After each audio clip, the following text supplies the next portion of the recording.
모두 안녕하세요. 저는 50대 중반의 여성으로 여러분께 꼭 들려드리고 싶은 사연이 있어 이렇게 글을 보내게 되었습니다. 그러니까 그게 벌써 20년 전의 일인데 저에겐 바로 어제 일처럼 생생하기만 합니다. 지금이야 여자들도 살기 편해졌다지만 20년 전에는 지금과는 다른 세상이라 여자들이 살아가기에는 눈물이 많이 필요한 시절이기도 했습니다. 물론 저도 마찬가지고요. 제가 정말로 매운 시댁을 만나서 눈물과 콧물을 짰었거든요. 저는 아이를 못 가진다는 이유로 시어머니에게 온갖 시집살이와 괴롭힘을 당해야 했었습니다. 그러다가 결국 믿었던 남편놈까지 저를 배신하고 시어머니와 합심해 저를 집에서 내쫓고 말았죠. 그때 정말 딱 죽고 싶은 심정이었는데 모든 걸 자포자기한 순간 저에게 정말 꿈 같은 일이 일어나게 되었습니다. 저는 사실 어린 시절 부모님이 돌아가시고 고아로 살았었는데 돌아가신 줄 알았던 부모님이 살아계셨던 겁니다. 그리고 저는 부모님의 도움으로 남편놈과 시어머니에게 제대로 된 복수를 하게 되었습니다. 사실 전 어렸을 적에 유복한 가정 환경에서 부모님과 행복하게 살았었습니다. 그런데 제가 한 7살 때쯤의 일이었던 것 같은데 제가 밖에서 친구들이랑 놀고 있는데 엄마랑 가깝게 지내던 제가 이모라고 부르던 엄마 친구분이 저에게 말을 시켰던 거예요. 엄마랑 아빠가 저를 찾는다면서요. 그때 저는 어린 나이이기도 했고 평소 이모가 절 무척 예뻐해 주었기에 저는 아무런 의심 없이 그 이모를 따라가게 되었어요. 그런데 이모는 집이 아니라 저를 버스랑 기차까지 타고 아주 멀리 데리고 갔습니다. 그리곤 제가 엄마랑 아빠를 찾자 갑자기 저희 부모님이 돌아가셨다고 하더라고요. 그러면서 사람들이 저를 이모에게 맡겼다면서 이젠 자기랑 살아야 한다고 이야기했었습니다. 부모님이 갑자기 돌아가셨다는 말에 그때는 큰 충격을 받고 얼마나 울었는지 모릅니다. 그러다가 제가 매일 우니 이모가 짜증을 내서 나중에는 이불 속에서 몰래 눈물을 훔쳐야만 했어요. 그러던 어느 날 이모는 저와 갈 데가 있다고 제 짐을 싸서 외출을 하더니 저를 버스터미널 역에 버리고 사라지고 말았어요.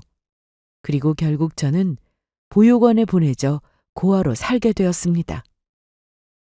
그리고 부모님을 떠난 충격 때문이었는지 저는 그때 집 주소와 전화번호도 잃어버리고 제 이름과 나이밖에 기억을 하지 못했어요. 그냥 사람들한테 저희 부모님이 죽었다는 말만 계속했던 것 같았습니다. 그래서 제가 기억하는 거라곤 부모님과 함께한 몇 가지 추억들 뿐이었고 그나마 다행이라면 엄마가 만들어주신 분홍색 머리핀을 제가 가지고 있다는 사실이었죠. 저희 엄마가 손재주가 좋으셔서 음식도 잘 만드시고 머리핀이나 옷도 잘 만드셨거든요. 그래서 저는 부모님을 기억할 수 있는 엄마가 만들어주신 분홍색 머리핀을 정말로 제 보물처럼 소중히 간직했습니다. 그렇게 세월이 흘러 저는 나이를 먹게 되었고 고등학교를 졸업하고 바로 공장에 취직하게 되었습니다. 그때는 제가 고아인데다가 배운 기술도 없고 갈 곳도 없으니 기숙사까지 제공해주는 지방에 있는 공장이 딱이었던 것이죠.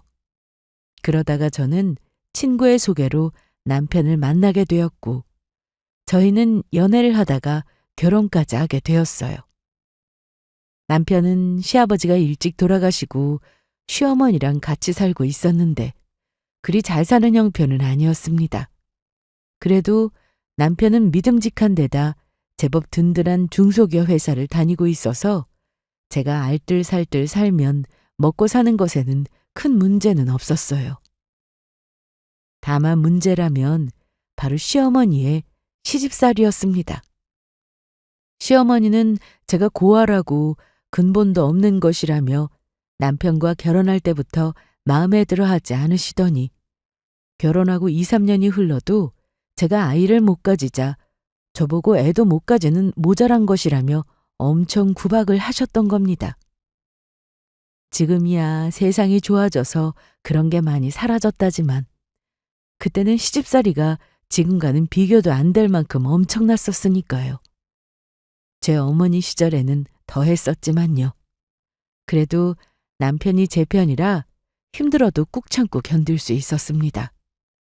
시어머니의 구박도 그래도 하나밖에 없는 가족이니 내가 참고 견디며 살자 그렇게 생각했던 것 같아요. 그래서 남편 뒷바라지도 최선을 다했습니다. 남편은 회사 기술팀에서 근무를 하고 있었는데 저는 일부러 남편 잘 되라고 남편 직원들이며 남편의 회사 사장님을 저희 집에 자주 초대해 소박하지만 최선을 다해 정성 들여 밥을 해먹였거든요. 마침 저희 집이 남편네 회사랑 가깝기도 했고 주변에 괜찮은 식당이 별로 없어서 다들 제가 해주는 밥을 아주 좋아했었습니다. 전부 제 덕이라고 할 수는 없지만 그런 저의 노력 덕분인지 남편네 회사 사장님이 저희 남편을 잘 봐줘서 승진도 일찍 해 남들보다 빨리 과장해서 나중에는 부장까지 승진할 수 있었고요. 하지만 그런 남편도 시간이 흐르니 점점 변하기 시작했습니다. 저에게 매정하고 무심해지더니 나중에는 안 치던 사고까지 치고 말았죠. 친구의 말에 홀딱 넘어가 저 몰래 은행 대출까지 받아선 부동산에 투자했다가 홀라당 날리고 말았던 것이죠. 하지만 제가 남편을 원망할 틈도 없이 남편이 사기당한 일을 글쎄 시어머니는 제 탓을 하고 있었던 겁니다. 제가 남편 내절을 잘 못해서 그런 거라면서요. 그리곤 며칠 후 제가 고아라 저희 남편이 되는 일이 없다면서 시어머니가 갑자기 가방에 제 짐을 싸더니 추운 겨울인 엄동설안에 저를 붙잡아 집에서 내쫓았습니다. 너처럼 재수 없는 거 필요 없으니까 당장 우리 집에서 나가. 결혼한 지 10년 넘도록 애도 안 생기고 우리 아들 사기까지 당한 거 전부 근본도 모르는 너 같은 걸 며느리로 받아줘서 우리 집이 재수가 옴붙어서 그런 거다. 그래서 애미 너랑 이혼시키고 우리 아들 애도 잘 낳고 집안에 도움되는 며느리로 받아서 새장가 보낼 생각이니까 넌 그만 나가거라. 재수 없으니까 당장 우리 집에서 꺼지라고. 어머니, 왜 이러세요? 저 어머니 잘 모시면서 남편 뒷바라지 한 것밖에 없는데 저를 왜 집에서 내쫓느냐고요? 여보, 나 좀 살려줘. 당신 왜 가만히 보고만 있어? 어머니가 나 지금 집에서 쫓아내려고 한단 말이야. 나 좀 도와달라고. 하지만 남편은 시어머니가 집에서 저를 내쫓는 걸 보고서도 모르는 척 외면했습니다. 그래서 결국 저는 집에서 쫓겨나고 말았고 닫힌 대문을 두드리며 울고 말았죠. 어머니! 제가 잘못했어요. 제가 여기서 나가면 어디로 가서 살라고 그러세요? 저한테 가족은 남편이랑 어머니밖에 없는데 나보고 앞으로 어떻게 살라고 이러시냐고요. 하지만 집 대문은 끝끝내 열리지 않았고 저는 근처 여관에서 날을 새다가 이른 아침 다시 집으로 찾아갔습니다. 그리고 저는 그곳에서 아주 엄청난 일을 목도하게 되었죠. 남편과 시어머니가 아주 잘 차려입은 모습으로 이른 아침 집 밖으로 나왔던 거예요. 그래서 아무 사정도 모르고 남편과 시어머니에게 매달리는 저에게 시어머니는 충격적인 이야기를 꺼냈던 겁니다. 여보, 어머니, 저 버리지 말아주세요. 제발 한 번만 기회를 주세요. 지금 우리가 어디 가는 줄 아냐? 우리 아들이 얼마나 잘났으면 아직 너랑 이혼도 안 했는데 벌써 우리 아들 좋다고 선보겠다는 여자가 있지 뭐냐. 그래서 지금 우리 맞선 보러 간다. 당신 지금 어머니가 하는 말 거짓말이지? 당신 어떻게 나한테 이럴 수 있어? 아무리 그래도 우리 10년 동안 같이 산 부부잖아. 그런데 어떻게 날 두고 이럴 수 있느냐고! 그러게 누가 애도 못 낳고 살래? 내 주변에서는 나보다 늦게 결혼한 친구들도 전부 애 낳고 잘 살던데 당신은 그동안 뭐 한 거야? 게다가 지금 선보러 가는 여자는 직장도 다니고 해서 모아둔 돈도 많고 집도 하나 있대. 그래서 내가 진 빚도 전부 갚아주고 애도 낳아준다고 했어. 그런데 당신은 그동안 뭐 했어? 당신 고아여서 내가 힘들 때 처가덕을 볼 수 있나? 그렇다고 당신이 능력 있어서 직장을 다녀서 돈을 벌어와? 이제 세상도 변했고 요즘은 여자도 능력 있어야 산다고. 그래서 나도 돈 많고 능력 있는 아이 가질 수 있는 여자 얻어서 살 생각이야. 뭐? 이런 거지 같은 자식이 다 있어! 너야말로 지금 세상이 어떤 세상인데 그런 개소리를 해? 지금 7, 80년대도 아니고 애 못 낳는다고 아직 이혼도 안 한 자기 마누라 두고 어디서 선을 본다고 그러냐고! 너 이거 엄연히 바람이야. 그리고 우리 아이 안 생겨서 내가 병원 가보자고 해도 네가 싫다고 해서 안 간 거잖아. 내 탓만 하면서 아무 노력도 안 한 건 너였잖아. 그런데 이제 와서 그런 헛소리를 해? 이 포르장머리 없이 그 주둥이 탁치지 못하겠어? 고아라서 그런가 못 배워서 그런가 하는 짓도 아무 근본도 없고 천박해서는 이게 지금 어디서 지 남편한테 큰 소리를 치고 있어? 지금이라도 우리 아들이랑 이혼시키기로 하길 잘했지. 아주 저게 우리 집안 말아먹을 것이었어. 저도 그때는 참지 않았습니다. 그동안은 아무리 저에게 못되게 굴어도 가족이라 생각하고 참고 넘어갔지만 이젠 아니었어요. 저는 배신한 인간들 따위 이제는 제 가족도 뭣도 아니었으니까요. 그래서 저는 남편놈과 시어머니에게 달려들어 머리채를 잡아버렸습니다. 그러자 시어머니랑 남편놈이 엄청 놀라더라고요. 아우 이게 지금 뭐하는 짓이냐? 다 낡은 시어머니 머리채 잡고 어디서 베어먹은 버르장머리냐고? 당장 놓지 못하겠어? 당신 지금 나랑 장난해? 어떻게 남편 머리채를 잡아? 어디서 놓지 못해? 못 넣겠다 이것들아. 결혼해서 지금까지 평생 노예처럼 부려먹으면서 살더니 이제 필요 없어지니까 나를 헌신짝처럼 버리겠다고? 이럴 거면 내가 한 살이라도 어릴 때 놔주던지. 왜 다 늙어서 아줌마 되니까 놔주는데? 니들이 그러고도 사람이야? 그리고 야 할망구야! 지금 여기서 시어머니 소리가 나와? 나 당신 아들이랑 이혼시킬 거라며. 그러면 이제 남남인데 무슨 시어머니야? 나 고아라서 근본도 없어서 버르장머리 없으니까 그러면 할망구 당신이랑 당신 아들 머리끄덩이 잡아도 되는 거지? 어디 그동안 당한 내 울분과 서름들 다 갚아주마! 그날 정말로 시어머니와 남편놈과 함께 피 터지게 싸웠습니다. 나중에는 주민신고로 경찰들까지 와서 말리고 난리도 아니었어요. 그래서 결국 파출소까지 가서 시어머니랑 남편놈이 저를 고소하겠다고 난리를 피웠지만 저도 맞은 게 있고 경찰관님은 쌍방폭행이라며 가족끼리 그러지 말고 해결하라는 식으로 나오셨죠. 쌍방폭행은 무슨 쌍방폭행? 이봐 경찰날이. 이게 먼저 시어머니 나를 공격했다고? 어디 며느리 주제 지 시애미 머리채를 잡고 대들어? 저게 사람이야? 이래서 내가 근본 없는 것을 며느리로 받아주면 안 되었는데 부모도 모르는 고아인 걸 불쌍해서 걷어줬더니 내가 이렇게 며느리한테 맞고 살아.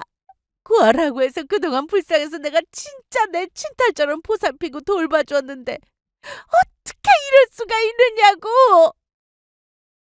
어머니, 어디서 거짓말이세요? 아이 못 낳는 것도 내 탓, 남편이 사기당해서 빚진 것도 내 탓. 그래서 남편 빚 갚아주기로 한 여자한테 새 장가 보내겠다고 아직 이혼도 안 한 저 내쫓았던 거잖아요. 이 양심도 없는 짐승만도 못한 것들아! 저는 일부러 남편놈과 시어머니한테 쪽팔려 보라고 파출소가 떠나가도록 고래고래 소리를 지르면서 그동안 제가 시집와서 당한 이야기들까지 전부 해버렸습니다. 그러자 파출소에 있던 사람들이며 경찰관들 모두 남편과 시어머니를 이상한 눈초리로 보며 놀라 수군거리기 시작했죠. 시어머니는 이혼도 안 한 저희 남편을 데리고 맞선 보러 가려고 했으니까요. 경찰관님도 어이가 없었는지 저희 남편과 시어머니에게 물어보더라고요. 남편분, 아내분 말이 사실입니까? 아직 두 분 이혼도 안 했는데 아내분 두고 어머니랑 맞선 보러 가려고 했어요? 맞선 본다고 처벌되는 거 아니지만 어떻게 아직 이혼도 안 한 상태에서 조강지쳐 두고 어머니랑 같이 다른 여자 선보러 갈 생각을 합니까? 지금 그게 상식적으로 말이 된다고 생각하세요? 지금 상황에서야 처벌은 안 되겠지만 만약 여기서 부인분이랑 이혼도 안 하시고 다른 여자 만나서 바람 피워서 선 넘으시면 간통죄로 고소당할 수도 있다는 거 잘 아시죠? 그러면 남편분 아내분에게 고소당할 수 있습니다. 이거 명백히 범죄라고요. 나 참, 아직 이혼도 안 했는데 그동안 열심히 뒷바라지하면서 시어머니 모신 조강지처 내쫓고 다른 여자 만난다고 맞선이나 보러 간다고 하고 경찰 생활하면서 이꼴저꼴 많이 봤지만 이런 경우는 또 처음이네. 요즘 세상이 어떤 세상인데 이거는 완전히 신문에 나올 일이네. 경찰관님뿐만 아니라 주변에 있던 사람들까지 시어머니와 남편을 한심하다는 눈초리로 바라보자 두 사람도 쪽팔린 건 알았는지 얼굴이 빨개져서는 저를 고소하지 않겠다면서 파출소에서 도망치듯 나가버리더라고요.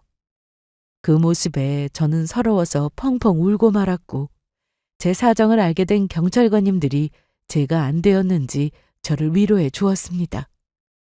그리곤 파출소 안에 있던 경찰관님들이 돈을 모아서 저에게 주었습니다. 이 돈으로 며칠 생활하면서 얼른 일자리 알아보고 새 출발하라면서요. 그때 갑자기 집에서 쫓겨나서 지갑에 있는 돈 빼고 제 수중에 돈이 얼마 없었거든요. 시어머니와 남편을 보더니 저런 인간들이랑은 하루라도 빨리 인연을 끊는 게 좋겠다며 저를 위해서라도 갈라서는 게 좋겠다고 하시더라고요. 그래서 저도 이미 맞선 보러 나가는 남편과 이혼을 결심했던 터라 그러겠다고 말씀드리면서 주신 돈은 제가 돈을 벌면 꼭 갚겠다고 하고 파출소를 나오게 되었습니다. 그래서 파출소를 나와서 길에 서 있는데 어디 갈 데도 없고 정말 막막하더라고요. 그러다가 고등학교 시절 사귀었던 친구 중에 아직 연락하며 지내고 있던 저와 친했던 단짝 친구가 생각났습니다. 시집을 가서 서울에서 살고 있는데 그 친구 말이 서울에는 공장도 많고 일할 곳도 많다는 이야기를 들었거든요. 그래서 친구에게 제 사정을 말하고 부탁을 해서 친구가 다니는 공장에서 일을 하기로 하고 무작정 서울로 올라가게 되었죠. 그런데 서울역에 도착하니 갑자기 너무 허기가 지고 배가 고팠던 겁니다. 며칠을 굶고 지내다가 그제야 밥 먹을 생각이 났던 거죠. 그래서 서울역 근처 식당에 들어가 우동을 사 먹고 나오는데 땅에 떨어진 전단지를 우연히 발견하게 되었습니다. 평소라면 그냥 무시하고 지나쳤을 텐데 저는 저도 모르게 땅에 떨어진 전단지를 줍게 되었어요. 왜냐하면 전단지는 잃어버린 아이를 찾는다는 전단지였는데 그 아이의 얼굴이 아무리 봐도 어릴 적 제 모습이랑 똑같았거든요. 게다가 전단지 내용을 보다 저는 너무 깜짝 놀라고 말았어요. 전단지 제목에 1970년 이윤숙을 찾습니다 라고 적혀 있었으니까요. 얼굴뿐만 아니라 이름도 태어난 연도도 저랑 같았던 겁니다. 그리고 특징에 이웃집 여자가 금전을 요구하면 납치되었다고 적혀 있었는데 그때 저는 엄마랑 아빠가 찾는다며 저를 데리고 갔던 이웃집 이모 얼굴이 떠올랐어요. 그리고 문득 어떤 느낌을 강하게 받았습니다. 지금 이 전단지 내용을 외면하면 안 된다고요. 그리고 어쩌면 그 이모라는 사람이 저를 부모님한테 데려다 주겠다고 납치했는지도 모르겠다는 생각이 들었습니다. 어릴 적에는 몰랐었는데 생각해보니 엄마랑 아빠가 저를 찾는다며 데려가더니 죽었다고 했던 것이 너무 이상하다는 생각이었습니다. 그래서 저는 떨리는 마음으로 용기를 내서 근처 공중전화로 찾아가 전단지에 있던 전화번호로 연락을 하게 되었습니다. 이미 제 핸드폰은 남편 놈이 자기 돈으로 내는 핸드폰 비용이라며 끊어버린 상태라 연락할 방법이 공중전화밖에 없었거든요. 그리고 전화를 걸자 조금 나이가 있어 보이는 여성의 점잖은 목소리가 들려왔습니다. 여보세요?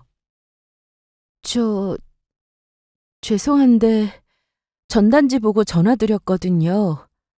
1970년생 이윤숙을 찾는다고요. 그런데 제가 고아에 1970년생이고 이름이 이훈숙이라 전화를 드리게 되었어요.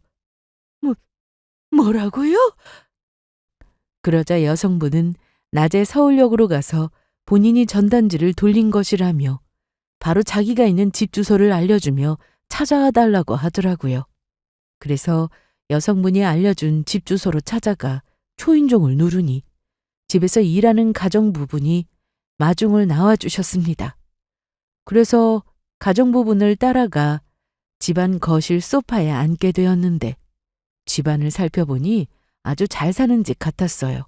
그리고 얼마 지나지 않아 저와 통화한 한 여성분과 남성분이 거실로 나오셨습니다. 그리고 두 분은 자신을 이윤숙의 부모님이라고 소개를 하더라고요. 그리곤 여성분이 먼저 저에게 말을 거셨어요. 본인이 이윤숙이라고 했죠?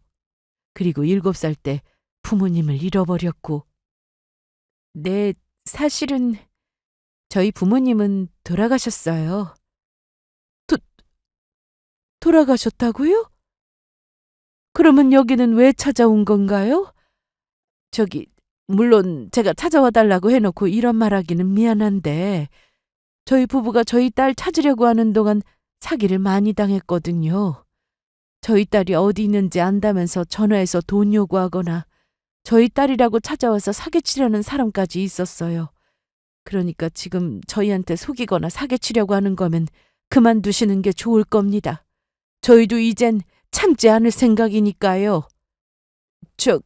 그런 게 절대 아니라, 그러니까 그게 이모가 분명히 부모님이 돌아가셨다고 했지만 왠지 전단지 보니까 사진 속 아이가 저인 것 같아서 그래서 확실하게 하고 싶어서 이렇게 연락드려서 찾아오게 된 거예요. 사실 저한테 부모님이 돌아가셨다고 했던 사람이 저희 엄마 친구로 옆집에 살던 이모였거든요. 그리고 저는 제 사연에 대해 이야기해주게 되었습니다. 그러자 제 이야기를 들을수록 여성분이며 남성분이 놀라더니 표정이 점점 변하기 시작했습니다. 그리곤 어느 순간 저에게 다급하게 물었어요. 은숙 씨, 혹시 어릴 때 기억나는 다른 건 없었어요? 다른 사람들은 모르고 은숙 씨나 은숙 씨 부모님만 알고 있는 그런 거요. 그래요. 그런 게 있다면 아주 사소한 거라도 좋으니까 이야기 부탁합니다. 두 분의 말에 저는 떠오르는 게 하나 있었습니다. 그래서 재빨리 제 짐가방을 열어 보육원에 들어갈 당시의 제 사진과 제가 보관하고 있던 것을 꺼내 보여드렸습니다. 그리고 이게 도움이 될지 모르겠지만 제가 발견 당시 찍었던 제 사진이랑 제가 가지고 있던 머리핀이에요. 엄마가 손재주가 좋으셔서 제 옷이나 머리핀 같은 걸 잘 만들어주셨는데 이건 저희 엄마가 저에게 만들어주셨던 것으로 많이 낡았긴 했지만 제가 보물처럼 소중히 보관하고 있는 것이에요. 그리고 남성분과 여성분이 제 사진과 머리핀을 보시더니 눈시울이 붉히기 시작했습니다. 그리고는 여성분이 떨리는 음성으로 말씀하셨어요. 이건 내가 우리 은숙이한테 만들어줬던 핀인데 사진도 우리 은숙이가 맞고 그러면 네가 정말 우리 딸 은숙이가 맞는 거니? 정말 내 딸 은숙인 거야? 아유, 은숙아. 우리 운석이 죽은 줄만 알았는데 포기하지 않으니까 이렇게 찾게 되네. 아이고 내 새끼, 내 소중한 아가. 그리고 남성분과 여성분이 저를 와락 껴안고 울기 시작했습니다. 그제야 떠오르지 않던 엄마 아빠의 얼굴이 어렴풋이 떠오르기 시작했어요. 그리고 저를 있는 힘껏 껴안는 따스한 품에 두 분이 정말 제 부모님이란 사실을 깨닫게 되었죠. 그래서 저도 그만 그 자리에서 펑펑 울고 말았어요. 정말 엄마 아빠예요? 정말 우리 엄마 아빠야? 우리 엄마 아빠가 맞느냐고. 그래 이놈아, 아빠랑 엄마 너를 얼마나 찾았는데, 얼마나 보고 싶었는데. 아이고, 우리 딸을 이렇게 찾네. 하느님, 부처님, 뭐든 아무튼 우리 딸 찾게 해주셔서 정말 감사합니다. 감사합니다. 엄마 아빠 죽은 게 아니었어. 정말로 살아있었어. 엄마 아빠. 그날 저희 셋이 부둥켜 안고는 서로의 얼굴을 어루만지고 보면서 확인하고 또 확인했죠. 그리고 제가 어떻게 해서 부모님을 잃어버리게 되었는지 그 이유를 정확하게 알게 되었습니다. 알고 보니 엄마 친구였던 이모 불렀던 사람은 빚이 많아서 빚쟁이들에게 시달리다가 도망치는 와중에 저를 납치해 데리고 갔던 것이더라고요. 저희 집이 잘 산다는 걸 알고 저를 납치해 부모님에게 돈을 요구할 생각이었던 겁니다. 그러다가 부모님이 경찰에 신고를 하면서 이 일이 꼬이니 저를 버스터미널에 버리고 도망을 갔던 것이고요. 그래서 부모님은 절 찾기 위해 그 이모를 찾아다녔는데 몇 년 후 이모를 찾았을 때는 무연고자로 이미 교통사고로 사망한 상태라 이 세상에 없는 사람이었습니다. 그래서 저를 찾을 길도 없었고 주변에서는 제가 죽었을 거라고 했지만 부모님은 저를 포기하지 않고 계속 찾고 있었던 것입니다. 그리고 들어보니 부모님은 제가 다시 집으로 돌아올 걸 생각해 제가 어린 시절 살던 집에서 이사하지 않고 살고 계셨어요. 그래서 제 방도 어린 시절 그 모습 그대로였고요. 부모님이 얼마나 열심히 청소하며 관리하셨는지 방의 어릴 적 모습 그대로라 너무 깜짝 놀랐습니다. 그래서 저는 그동안 제가 어떻게 살았는지 제 자초지정에 대해 부모님에게 말씀드리게 되었죠. 그리고 저희 남편과 시어머니 이야기에 부모님은 분노하고 말았습니다. 이 괘씸한 것들이 감히 우리 딸을 그렇게 고생시키고 헌신짝 버리듯 버려? 아이고, 우리 딸이 거기서 그렇게 고생하는 줄도 모르고 우리만 편하게 살고 있었네. 엄마가 우리 딸한테 미안해서 어떡해. 아니에요. 이렇게 두 분 다시 만나게 된 것만으로도 저는 이미 충분히 행복한걸요. 두 분 만난 것만으로도 저 고생했던 것 전부 보상받은 기분이에요. 저한테는 지금 이렇게 함께 있을 수 있는 부모님이 곁에 있는 것만으로도 행복해요. 내 절대 그것들 내가 가만히 두지 않을 거다. 내 딸 데리고 가서 고생시킨 것도 모자라 다른 며느리 드리겠다고 이혼도 안 한 내 딸을 엄동설원에 쫓아내다니, 그게 죽으라고 하는 것과 뭐가 달라? 내가 그것들 우리 딸한테 못된 짓 한 대가 톡톡히 받게 하겠어. 어디 죽어보라고. 그리고 아빠는 저희 남편에 대한 뒷조사를 시작하셨습니다. 그리고 알게 된 아주 놀랄만한 깜짝 놀랄 소식이 있었어요. 남편 놈이 다니던 회사가 지방에서 아빠네 회사로 물건을 납품하던 회사였던 겁니다. 저희 아빠는 큰 회사는 아니지만 전자제품을 만드는 회사를 운영하고 계셨는데 제품에 들어가는 일부 부속품을 남편 놈 회사에서 납품받고 있었던 거죠. 게다가 얼마 있으면 남편네 회사와 계약 기간이 만료가 되어 재계약을 할 시기가 다가오고 있었어요. 그래서 저희 아빠는 저희 남편의 이유를 들어서 남편 놈이 다니던 회사와 재계약을 안 하겠다고 알릴 예정이었습니다. 남편 놈과 시어머니가 작당하고 저를 괴롭힌 사실을 이유로 들어서요. 어차피 남편 놈네 회사와 계약도 곧 끝나겠다. 계약 기간이 끝나서 그냥 재계약을 안 하겠다는 것뿐이니 법적으로도 아무 문제 될 것도 없었고요. 아빠는 그렇게 남편 놈을 저를 배신한 대가로 저 대신 복수를 해주며 제대로 남편 놈을 곤란하게 만들어 혼내줄 예정이었습니다. 그리고 그 전에 마지막으로 저는 남편 놈에게 전화를 걸게 되었어요.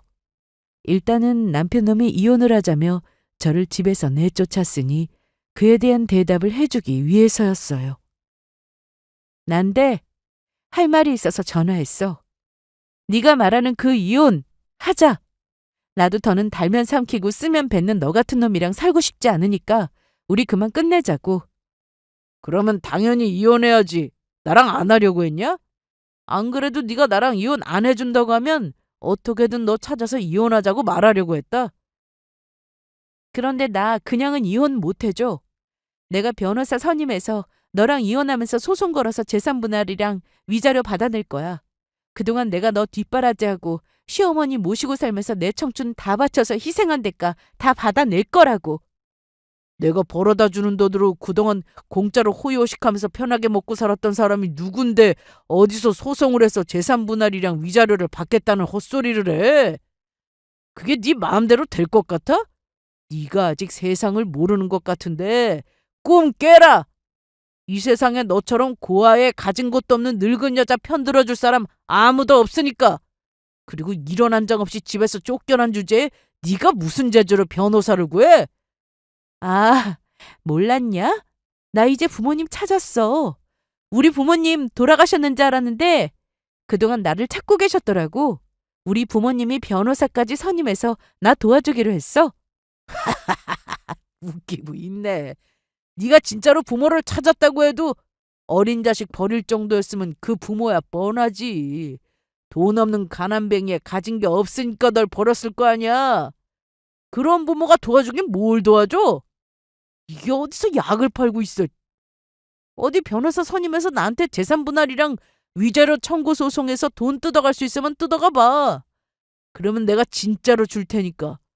그리고 우리 이혼하는 거 전부 네 탓 아니냐? 아이도 못 가져서 임신도 못하는 너 때문에 지금 이혼하는 거잖아. 지금 누구 때문에 이혼하는 건데 그런 헛소리를 해?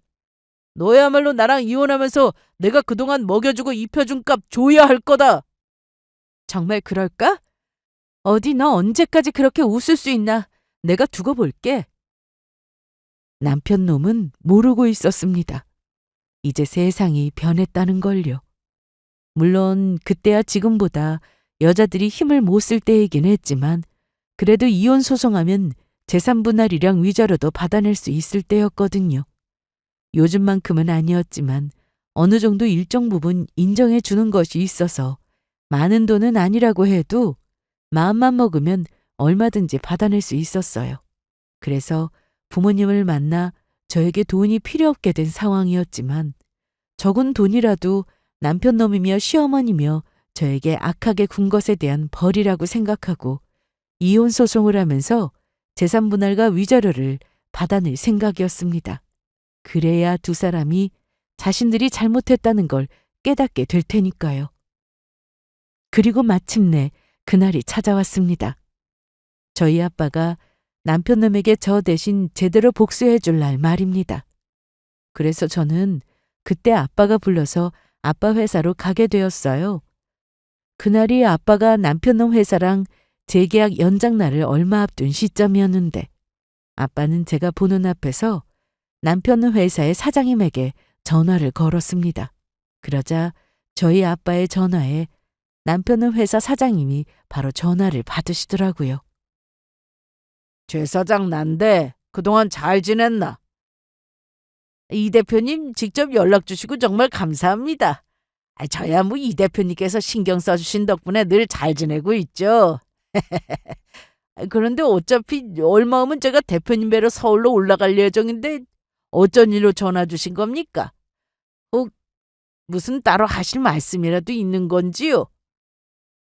그게 다른 게 아니라 내가 자네한테 기니할 아주 중요한 이야기가 있어서 말이야. 중요한 이야기라면 어떤 이야기인지.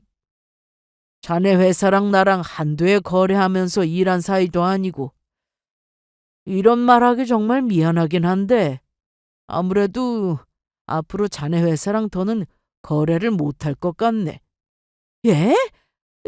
그게 무슨 말씀이신지요? 혹시 뭐 저희 회사의 물건에 문제라도 있었던 겁니까? 뭐든 말씀하시면 저희 쪽에서 고치도록 하겠습니다. 저희 회사 매출의 절반이 이 대표님 회사에서 나오는 건데 이렇게 끝내시면 저나 저희 회사나 전부 죽습니다. 그러니 이렇게 부탁드리니 제발 한 번만 기회를 주십시오. 솔직히 말해서 아주 큰 문제가 자네 회사에 있는 게 맞네. 그래서 내가 몇 번이고 생각해서 자네를 봐서라도 기회를 주고 싶어도 아무래도 그 문제 때문에 더는 거래가 어려워 보여. 도대체 무슨 문제 때문에 그러신 겁니까? 말씀만 해주시면 전부 제가 고치도록 하겠습니다. 그렇다면 솔직하게 말하겠네.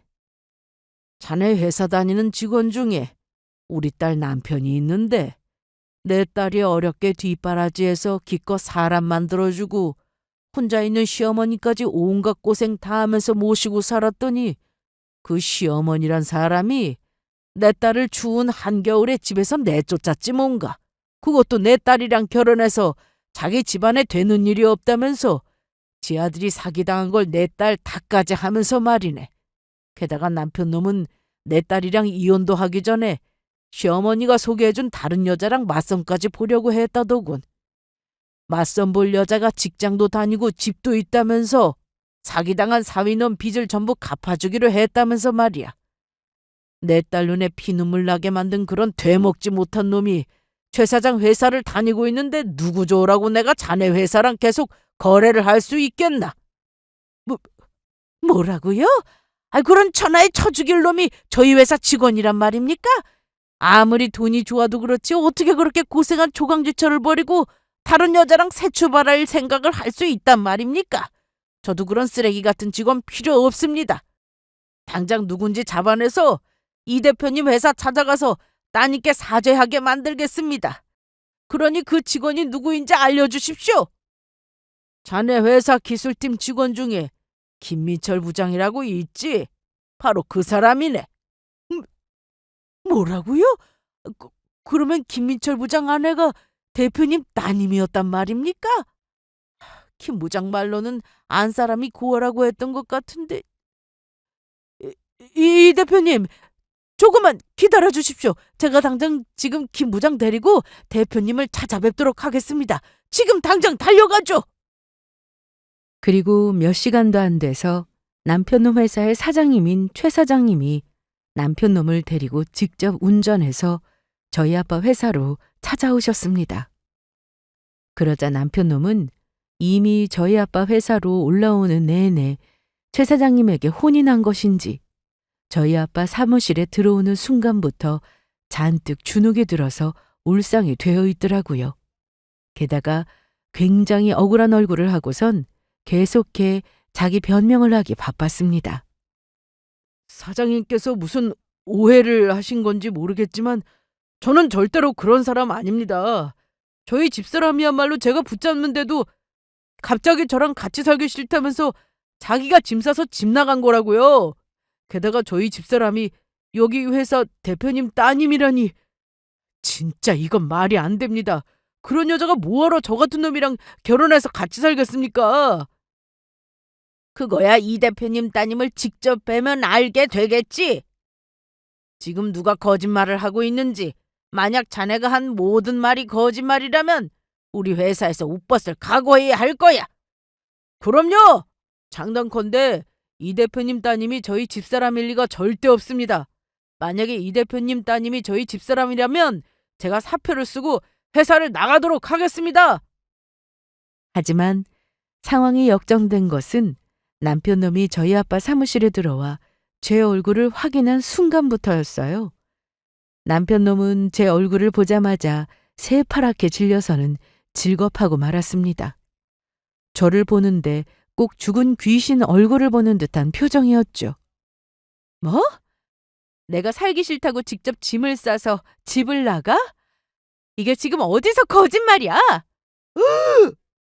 엄마야, 왜, 왜 당신이 여기 있는 건데? 당신이 여기는 무슨 일이야? 무슨 일이긴. 너 내가 했던 말 벌써 잊은 거니? 내가 저번 통화로 이야기했었지? 우리 부모님 찾았다고. 여기 회사가 우리 아빠 회사야. 그러면 그때 찾았다는 부모님이 여기 회사 대표님이었단 말이야? 정말 여기 대표님이 당신 아빠가 맞느냐고! 그것도 모르고 엄마가 당신 쫓아낼 때 모른 척하고 다른 여자랑 맞선까지 보려고 했는데 여보, 그러면 나는 어떻게 되는 거야? 정말 나 이대로 회사 잘리는 거야? 너 내가 전부 똑똑히 기억해. 어머니가 그 추운 날 나 내쫓는데도 너 남의 일 보듯 했었지? 그것도 모자라 나랑 이혼도 안 하고 나 아예 안 생긴다고 네가 사기당해서 생긴 빚 갚아보겠다며 시어머니랑 같이 다른 여자랑 맞선 보러 가려고 했었잖아. 지가 어떻게 그래? 어머니가 나 시집살이 시키면서 고아라고 무시하고 괴롭혀도 난 너만 믿고 꾹 참고 버티면서 살았어. 아무리 그래도 가족이니까 괜찮다고 너만 변하지 않으면 버틸 수 있다고 생각하면서 살았다고. 그런데 네가 나 배신했지? 넌 사람도 아니야. 여보, 내가 미안해. 전부 잘못했어. 당신이 나랑 결혼해서 고생한 거 전부 알고 있었는데 내가 너무 마음이 급하다 보니까 그만 마음이 흔들렸던 것뿐이라고. 당신이 이렇게 큰 회사 대표님 딸인 거 알았으면 난 절대 당신 배신 안 했어. 당신이랑 이혼할 생각도 안 하고 계속 살았을 거라고. 그러니까 나 제발 한 번만 봐주면 안 될까? 당신이 여기서 나 버리면 나 정말로 회사에서도 잘리고 끝장이란 말이야. 나 때문에 당신 아버지가 우리 회사랑 재계약도 안 한다고 하는데 우리 사장님이 날 가만두겠냐고. 그거야 네가 알아서 할 일이고. 당신 벌써 내가 했단 말 잊었어? 나 네 놈이랑 이혼하면서 소송해서 재산 분할도 하고 위자료도 전부 받아낼 거라고 했던 말. 나 그 말 거짓말 아니거든? 나 반드시 너랑 이혼하고 내가 그동안 너랑 살면서 고생했던 내 목 꼭 찾아서 챙길 거야. 그러자 저에게 매달리며 제 앞에서 무릎을 꿇는 남편 모습에 최 사장님이 말씀하셨습니다. 김 부장, 분명히 나한테 말했었지? 자네 집사람이 스스로 가방 써서 집 나간 거라면서. 만약 자네 집사람이 이 대표님 따님이 맞고 자네 한 말이 거짓말이라면 스스로 회사 나가겠다고. 그러니까 그 약속 반드시 지켜줘야겠네. 너처럼 고마움도 모르고 조강지처 배신하는 쓰레기 같은 놈 우리 회사 직원으로 둘 수 없으니까 당장 사표 써서 나가! 너 같은 놈 때문에 우리 회사까지 피해볼 수는 없다고. 기한은 이번 달 말까지야. 내 말 명심하도록 하게. 안 됩니다. 사장님, 한 번만 봐주세요. 회사에서 잘리면 저랑 저희 엄마는 뭐 먹고 살라고요. 제가 이래봬도 여기 회사 대표님 사위란 말입니다.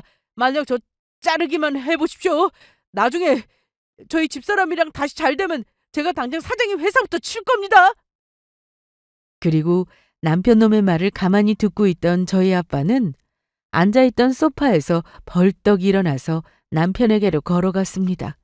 그러자 남편 놈이 눈치도 없이 저희 아빠한테까지 매달리라고 하더라고요. 장인어른, 처음 뵙겠습니다. 저 장인어른 사위 김민철이라고 합니다. 장인어른, 초면에 이런 말씀 드리기 뭐하지만 저희 사장님이 저 못 자르게 설득 좀 해주시면 안 되겠습니까? 그러면 제가 이혼 안 하고 집사람 데리고 살게요. 따님 이혼녀 소리 들어봤자 사람들한테 손가락질이나 더 당하겠습니까? 이렇게 부탁드려요. 그리고 저희 아빠는 남편 놈의 말이 끝나기가 무섭게 남편 놈의 뺨을 후려 갈겼죠. 뭐? 이런 미친놈이 다 있나? 네 놈이 그러고도 사람이야? 네 놈 뒷바라지하고 네 놈 엄마 모시느라 고생한 우리 딸 엄동설한에 버리려고 했던 너를 내가 도와줄 것 같아? 오갈 것 없는 우리 은숙이를 그 추운 겨울날 내쫓은 것 자체가 죽으라고 한 거나 다름없다고. 요즘 세상에 누가 애 못 낳는다고 사람을 내쫓나? 그런데 내가 미쳤다고 네 놈을 도와? 네 놈은 내 딸 남편으로 내 사위로도 불합격이니까 다시는 그 꼴 보기 싫은 면상 내 앞에 안 보이는 게 좋을 거야. 만약 그랬다가는 인생의 진짜 쓴맛이 뭔지 보게 될 테니까 그렇게 알아!